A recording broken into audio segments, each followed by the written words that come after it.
आज ढेंकानाल डाकमंडल तरफ डाक जीवन बीमा दिवस अनुगुल प्रधान डाकघरे एवं ढेंकानाल प्रधान डाकघरे पालन करा जायछि।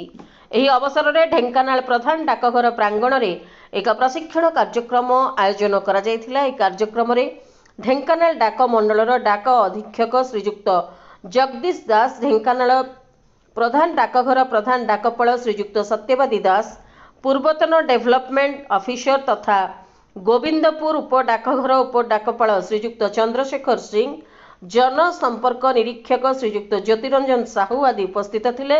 एही अवसर में ढेंकानाल डाक मंडलर डाक अधीक्षक श्रीजुक्त दास डाक जीवन बीमा सेवार डिजिटाइजेशन क्षेत्र में चलिथिबा प्रयास एवं अग्रगति विषय में विवरणी प्रदान करथिले। एही अवसर में भाषण देई डाक अधीक्षक ग्राहक अभिज्ञता एवं कार्यक्षम दक्षता को उन्नत करने प्रजुक्ति विद्यार उपयोगर गुरुत्व उपर गुरुत्वारोप करथिले। डाक जीवन बीमा बा पीएलआई डिजिटाइजेशन द्वारा डिजिटल प्लाटफॉर्म माध्यम रे पॉलिसी धारकों पई नीतिगुड़िकर सुगम परिचालना, सहज दाबी प्रक्रिया, ई बंधपत्र एवं वास्तव समय अपडेट सक्षम हेबो बोली डाक अधीक्षक वर्णना करथिले।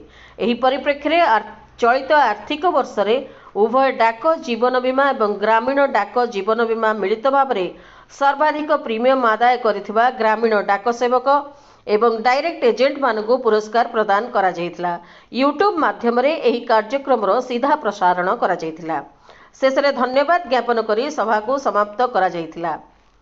ढेंकानाल जिल्लारू बसंत कुमार प्रधान का रिपोर्ट, प्राइम टीवी ओडिया।